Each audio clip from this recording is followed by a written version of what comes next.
사순절 기간입니다.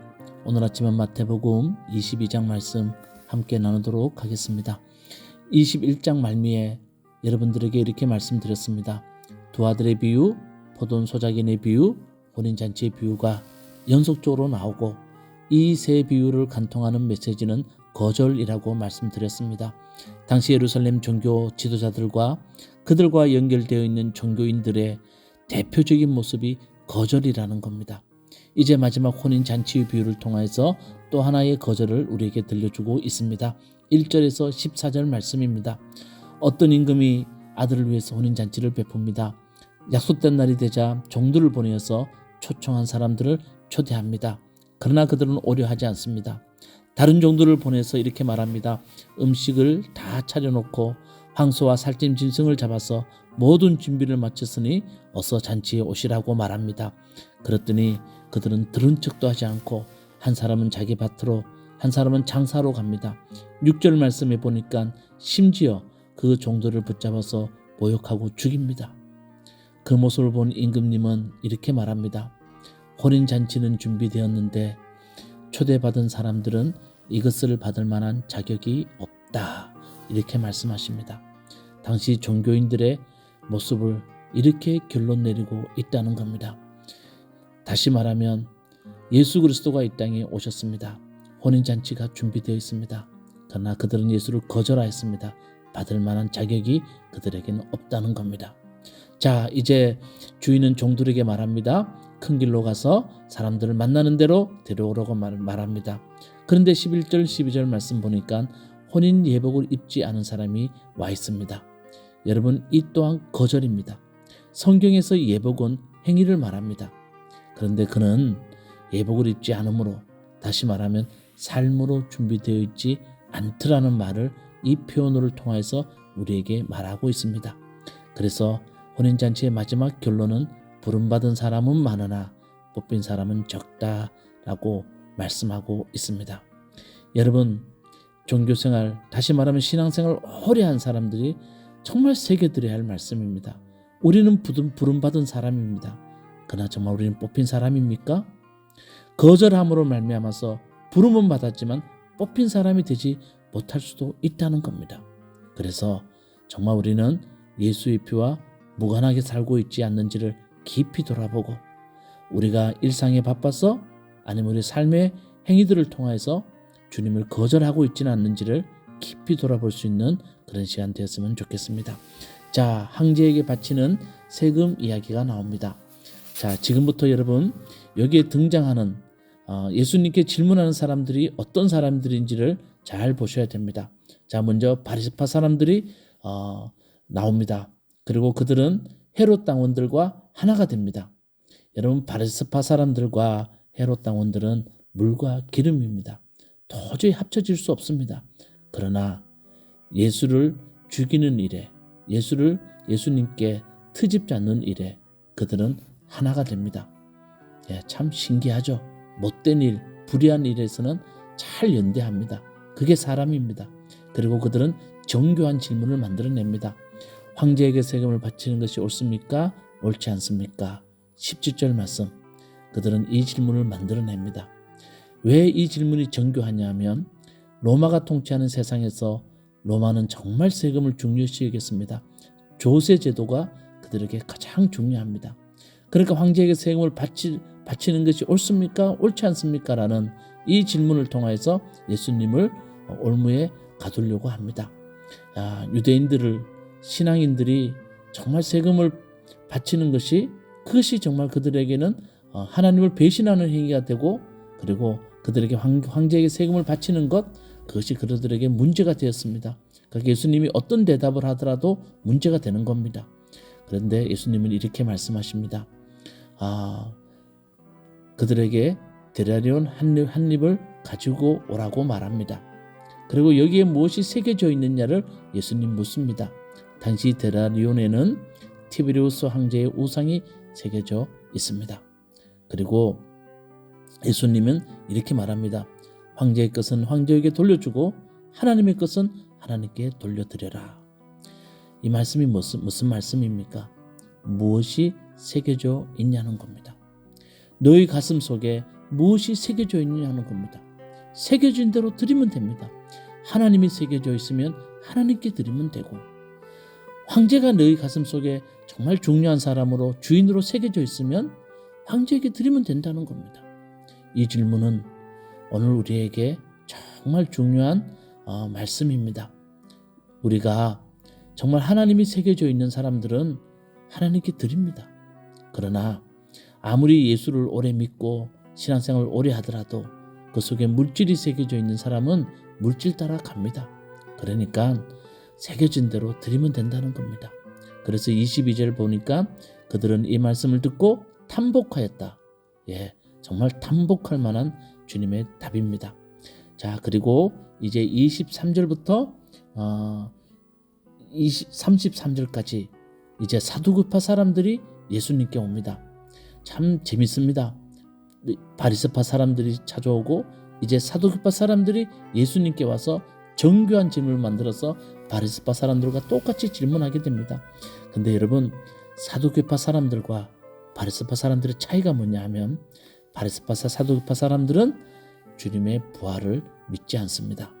그래서 부활을 믿지 않는 이 사람들이 예수님께 이렇게 질문합니다. 자, 한번 보십시오. 어떤 사람이 자식이 없어 죽으면 그 동생이 형수에게 장가들어서 그 후사를 세워줘야 한다고 하였습니다. 율법이 이렇게 되어 있습니다. 이게 바로 시형제 결혼법입니다. 그런데 7 형제가 있는데 마지가 장가들었다가 자식이 없어 죽으면 아내를 그의 동생에게 남겨놓았습니다. 둘째도 셋째도 그렇게 해서 7이 다 그렇게 이르렀습니다. 그런데 맨 나중에 여자도 죽었습니다. 그러면 부활할 때 그 여자는 누구의 아내가 되냐는 겁니다. 큰형이냐 아니면 마지막 7번째 아내가 될 것인가. 그러니까 부활이라는 것이 정말 말도 안 되는 이야기라는 것을 그들은 이 질문을 통해서 말하고 있다는 겁니다. 그때 예수님은 이렇게 말씀하십니다. 예수님은 그들의 조상인 아브라함과 이삭과 야곱의 이야기를 통해서 부활을 설명해 주십니다. 그들은 육체적으로는 이미 죽은 사람들이지만 지금 또 믿음의 조상으로 기억되고 있지 않냐는 겁니다. 이것 자체가 부활을 하는 신앙의 증거라는 겁니다. 또한 하나님이 살아계시다는 사실 자체가 부활의 증거라는 겁니다. 하나님의 살아계심은 곧 죽음에 대한 승리를 의미한다는 겁니다. 따라서 부활신앙은 하나님의 살아계심을 믿는 믿음에서 시작된다는 겁니다. 하나님이 살아계신다라는 말은 너희가 부활을 믿는다는 말과 같다는 것을 이야기하고 있다는 겁니다. 여러분, 우리는 살아계신 하나님을 믿습니다. 그 우리 하나님은 죽음의 권세를 이기신 분이십니다. 그러니 우리에게는 부활이 있다는 겁니다. 자, 이제 34절에서 40절 말씀에 어느 계명이 가장 큰 계명인가를 묻습니다. 여러분, 34절 35절 읽어보시면 참 재밌습니다. 바리새파 사람들이 예수가 사두개파 사람들의 말문을 막아버렸다는 소문을 듣고 한 자리에 모였다. 참 재밌죠. 그 앞에 바리새파 사람들은 세금을, 사두개파 사람들은 부활을 말하지 않습니까? 다들 그들의 말문을 막아버렸습니다. 그리고 35절 보니까 그리고 그들 가운데 율법교사 하나가 예수를 시험하여 물었다. 그러면서 이렇게 질문합니다. 율법학자가, 선생님, 율법 가운데 어느 계명이 중요합니까? 그랬더니 예수께서 말씀하십니다. 내 마음을 다하고 목숨을 다하고 뜻을 다하여 주 너희 하나님을 사랑하라. 이것이 가장 중요하고 으뜸된 계명이다. 그리고 둘째 계명은 이와 같은데 내 이웃을 내 몸같이 사랑하여라 한 것이다. 주님이 이렇게 말씀하십니다. 자, 여러분, 이것은 크고 작은 문제가 아닙니다. 어느 계명이 크고 어느 계명이 작으냐의 문제가 아닙니다. 주님이 말씀하십니다. 하나님 사랑과 이웃 사랑은 분리될 수 없다는 겁니다. 동전의 양면이라는 겁니다. 하나님 사랑한다고 말하면서 이웃 사랑하지 않는 것은 거짓이라는 겁니다. 여러분, 마찬가지입니다.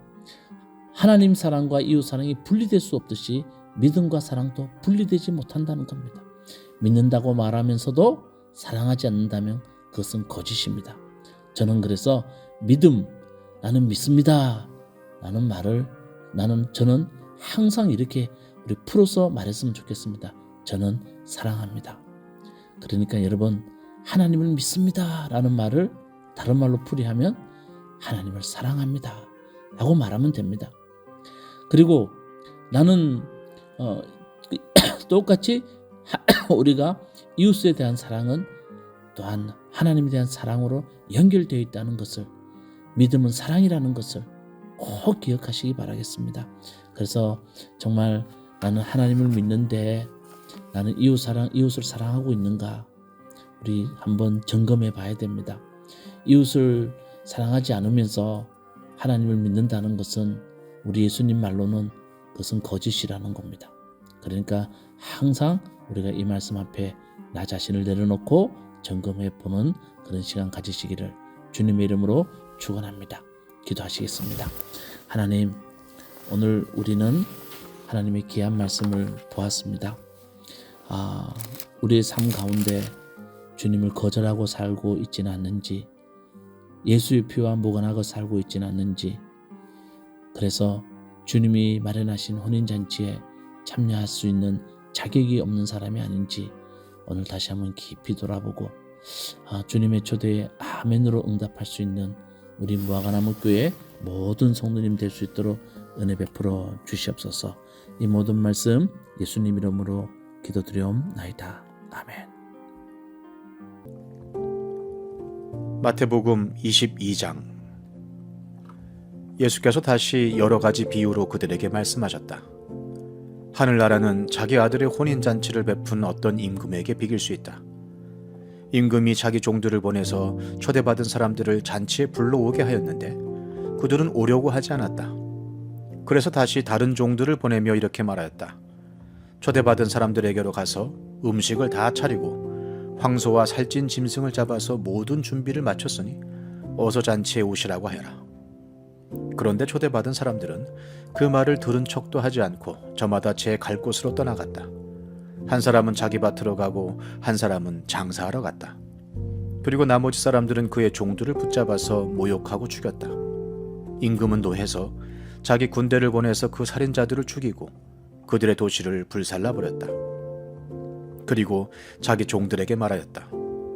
혼인잔치는 준비되었는데 초대받은 사람들은 이것을 받을 만한 자격이 없다. 그러니 너희는 내 거리로 나가서 아무나 만나는 대로 잔치에 청해오너라.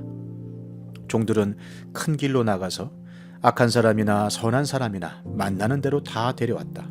그래서 혼인잔치 자리는 손님으로 가득 차게 되었다. 임금이 손님들을 만나러 들어갔다가 거기에 혼인 예복을 입지 않은 사람이 한 명 있는 것을 보고 그에게 묻기를, 이 사람아, 그대는 혼인 예복을 입지 않았는데 어떻게 여기에 들어왔는가 하니 그는 아무 말도 하지 못하였다. 그때 임금이 종들에게 분부하였다. 이 사람의 손발을 묶어서 바깥 어두운 데로 내던져라. 거기서 슬피 울며 이를 갈 것이다. 부름받은 사람은 많으나 뽑힌 사람은 적다. 그때 바리새파 사람들이 나가서 어떻게 하면 말로 트집을 잡아서 예수를 올무에 걸리게 할까 의논하였다. 그런 다음에 그들은 자기네 제자들을 헤롯 당원들과 함께 예수께 보내어 이렇게 묻게 하였다.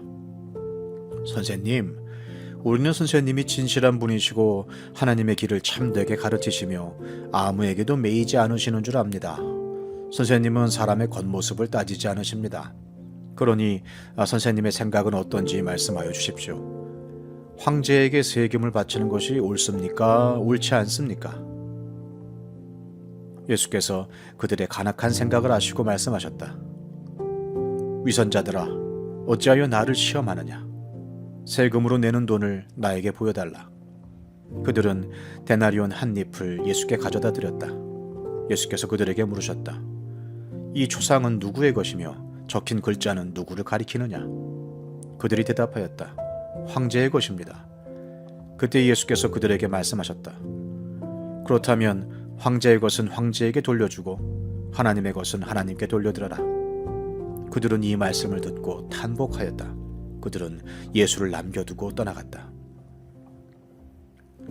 같은 날 사두개파 사람들이 예수께 와서 부활이 없다고 주장하면서 예수께 말하였다. 선생님, 모세가 말하기를 어떤 사람이 자식이 없이 죽으면 그 동생이 형수에게 장가들어서 그 후사를 세워주어야 한다 하였습니다. 그런데 우리 이웃에 7 형제가 있었습니다. 마지가 장가를 들었다가 자식이 없이 죽음으로 아내를 그의 동생에게 남겨놓았습니다. 둘째도 셋째도 그렇게 해서 7이 다 그렇게 하기에 이르렀습니다. 맨 나중에는 그 여자도 죽었습니다. 그러니 부할 때에 그 여자는 누구의 아내가 되겠습니까? 7이 모두 그 여자를 아내로 맞아들였으니 말입니다. 예수께서 그들에게 대답하셨다. 너희는 성경도 모르고 하나님의 능력도 모르기 때문에 잘못 생각하고 있다. 부활 때에는 사람들은 장가도 가지 않고 시집도 가지 않고 하늘에 있는 천사들과 같다. 죽은 사람들의 부활을 두고 말하면서 너희는 아직도 하나님께서 너희에게 하신 말씀을 읽어보지 못하였느냐? 하나님께서는 나는 아브라함의 하나님이요 이삭의 하나님이요 야곱의 하나님이다 하고 말씀하셨다. 하나님은 죽은 사람의 하나님이 아니라 살아있는 사람의 하나님이시다. 무리는 이 말씀을 듣고 예수의 가르침에 놀랐다. 바리새파 사람들이 예수가 사두개파 사람들의 말문을 막아버리셨다는 소문을 듣고 한자리에 모였다. 그리고 그들 가운데 율법 교사 하나가 예수를 시험하여 물었다.